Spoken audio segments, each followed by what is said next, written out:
Мин инде әлбәттә теоретик түгел, мин журналист факультетын тәмамлаган түгел, мин укытучы һәм үз белдегемнән өйрәнгән кирип киткән журналист буларак, мин теоретик яктан сезгә аңлатып бирә алмам, ләкин заманында Татарстан информацион программасы бар иде, анда эшләдем, анда алып баручы булып эшләдем, анда продюсер булып, аннан соң инде мәгълүмати тапшыруларның, информацион, менә шу яңалыкларның һәм аналитик тапшыруларның, иҗтимаи сәяси программаларның дирекциясе директоры булдым, баш редактор булдым телевидениедә. Шуңа күрә эшләргә туры килде, белсәм, белмәсәм, һәм шуңа күрә мин инде практика яктан гына чыгып әйтәм, хәбәрнең нигезендә хәбәр ята инде әлбәттә, яңалык ята. Бөтен хәбәрдә хәбәр булып бетә алмый. Ул инде актуаль булырга мөмкин, ул бик үк мөһим булмаган хәбәр булырга мөмкин. Чөнки бүгенге көндә информация ташкыны бик зур, һәм аны шүпләп бетерергә, анализларга, башка сыйдырып бетерергә мөмкин түгел. Һәм кешенең башын катырып, һәм шушы шүп информация белән тутырып, синең мәгълүмат чыганагыңны биздерергә мөмкинсең үзеңнең укучыңны, тыңлаучыңны, караучыңны. Чөнки шушы мәгълүмат ташканында син әгәрдә хәбәри жанрда эшлисең икән, син менә иң актуаль һәм иң көчле, иң менә шушындай ташкын булып башыңа кирип утыра торган хәбәр эзләргә тиешсең. Хәбәри жанрда эшләүче кешенең аның аяклары. Менә үзем практика буенча гына әйтәм, мин хәбәрләрдә, яңалыкларда башладым эшемне. Хәбәрләр мәктәбен үткән кеше ул аналитик та була ала, һәм ул тема табарга өйрәнә. Яшь вакытта тема табу бик кыен. Анда Гамил Абзалым бер шигыре бар, әтәч кунган читәнгә тема юк.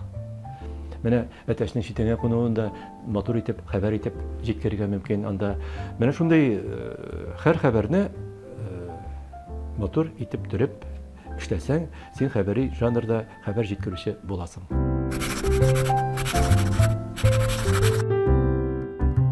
Хәбәр ул булырга мөмкин, репортаж тибендә эшләгәндә булырга мөмкин.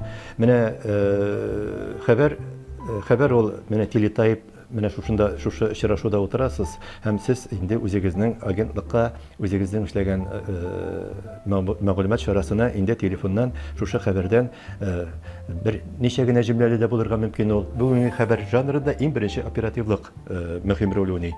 Аның төрләре инде, мен аны язган вакытта, менә мин шушындай төргә кирим әле, менә мин шушыны эшлим әле дип, аны язган вакытта эшләп, уйлап, классификациялап язып булмый. Mesela аның галимнәр, профессорлар эше безнең язганнарны анализлап, шуннан соң алар аны ниндидер бер калыпларга салып, менә мосы фәлән жанр, менә мосы фәлән жанр дип утыралар. Вакыйганы бәян иткән вакытта шуны язам, моны язам дип утырмыйсың, инде мәгълүмат җиткерәсең.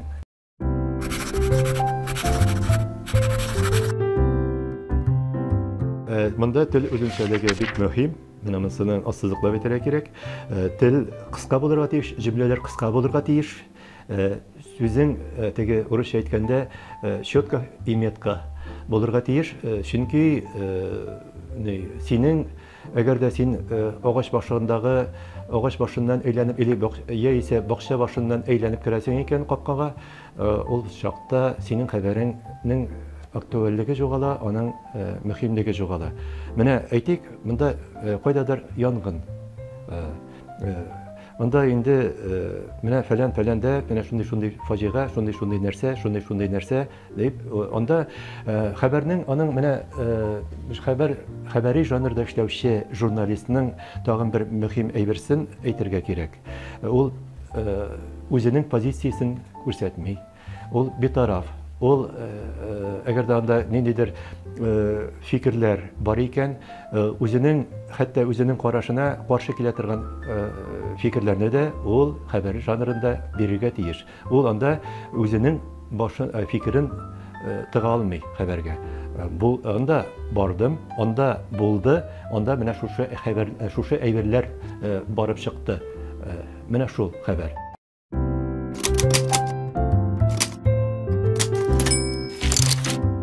17 yaşta хәлдән таймыйсың инде ул.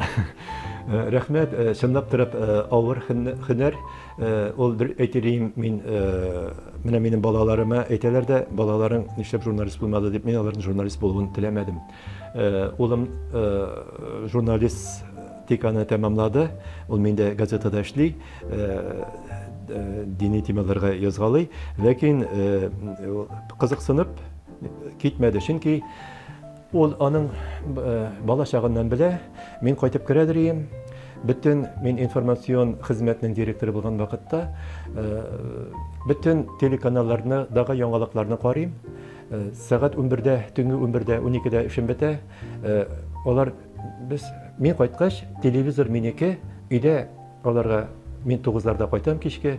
Mene olarga gün bitedir. Indi әниләре аларны жыклатып, минем алар белән анда кайткач отырырга вакытым булмады. Информацион редакциядә эшләгән кешеләр хәзер ничек эшлиләрдер? Безнең заманда башкача иде. Аның вакыты юк. Аның көне ул тәүлегенә 25 сәгать эшли. Аның машинада барамы, трамвайда барамы, аның башы һәр вакыт эшли, һәр кайда нәрсәдер чүкли, нәрсәдер изди, нәрсәдер аның инде хәлдән таймас өчен вакытыңны дөрес итеп бүләргә кирәк. Минем кебек түгел.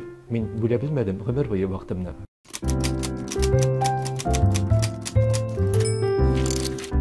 Мин хәзер күбрәк публицистика язам.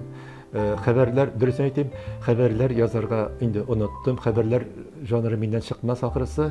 Чөнки мин вакытым юк кыска язарга. Эмир өткән бит, бу хатын бик озын чыкты, вакытым булмады кыска итеп язарга дип. Шуңа күрә кыскалыкта осталык бит. Мин инде публицистика һәм аналитика газетада публицистик, аналитик жанрда мәкаләләрем, мәкалә сүзләрендә чыга. Теге яки бу вакыйгаларга үземнең позициям, карашым. Анда да инде хәбәрләр буланыла, анда да ул һәрбер жанрда бу өлеше хәбәр, бу өлеше нәрсә дип тә әйтергә була торгандыр. Менә ул хәбәрләр жанрында эшләүнең үзенең бер яше бардыр дип саныйм мин.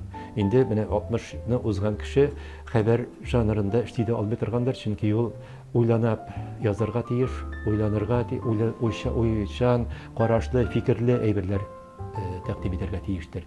Жанр, хәбәрләр жанры шарланырга, үсәргә, устарырга яшьләр эше.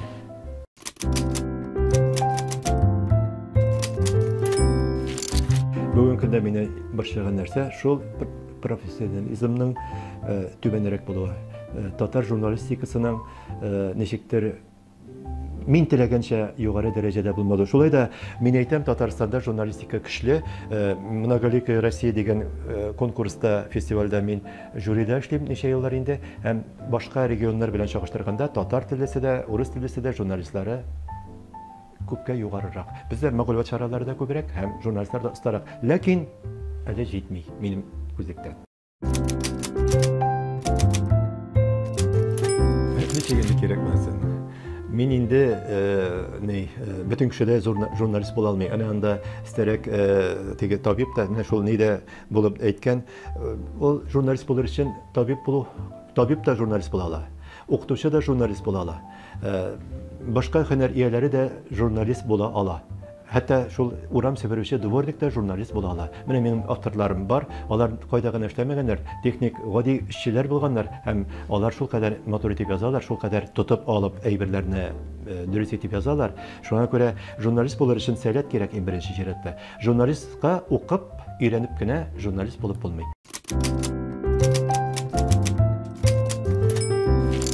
Әлбәттә яратам, минем авылда ис алып чыктым. Мин анда умарталарым бар. Мин анда атна сайын кайтам, менә кыш көне генә сирәгрәк кайтам. Анда күрше урамда абыем бар. Ул авылның имамы, мәчеттә җома көне кайтсам, җома көне барабыз. Һәм авылымда минем бик әз генә җирем бар, 40 кына сотай. Шуны анда инде кортларга чәчәк чәчәм, аны мотоблок белән сөрәбез, утыртабыз, бер җирдә буш калмый, анда нәрсә генә үсми. Нинди генә агач үсми, аларның исемнәрен атып бетердем. Әле җимеш биргәч кенә белә торган нәрсәләр инде алар.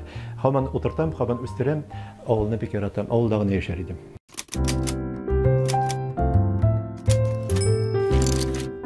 Журналист булыр өчен сез Илфак Шихаповны беләсездер. Аның җырлары Илсия Бәдретдинова белән иҗат иткән тандем булды инде ул. Һәм ул аның мәкаләләре соңгы эше Шәһри Казанда эшләде, соңгы вафаты алдыннан. Һәм ул аның 10 класс белеме бар иде. Ул Мәдәният институтына укырга керде, аны да укып бетермәде бугай ул. Һәм ул шын кыйып куйган журналист иде. Шуңа күрә белем кирәк, ул югары белем кирәк, чөнки ул эрудицияне, нәрсәне теге күрергә зур фикер йөртүне, өстерергә һәм аралашуны, шулай ук журналистин газетада эшлисеңме, радиода эшлисеңме, телевидениедә эшлисеңме, аермасы юк. Менә шушы сөйләшергә өйрәнергә тиеш. Әгәр дә ыкмак килеп тора икән журналист, сорау биргәндә дә тотлыга аны шуна чыгалмый икән җөмләсенең, аны инде әңгәмәдәше, аны аңа җәелеп китеп сөйләшә дә алмаска мөмкин. Шуңа күрә югары белем мөһим түгел дип әйтсәм, мине профессор абыйлар оршыр, ләкин белем, мәсәлән, мин укытучы, мин журналист. Әйттем, табиб та журналист булып эшли ала. Журналист булып эшләр өчен беренче чиратта сәләт кирәк. Әлбәттә, һәм белем дә кирәк, күп уку кирәк. Ул бит инде югары белем генә түгел, уку.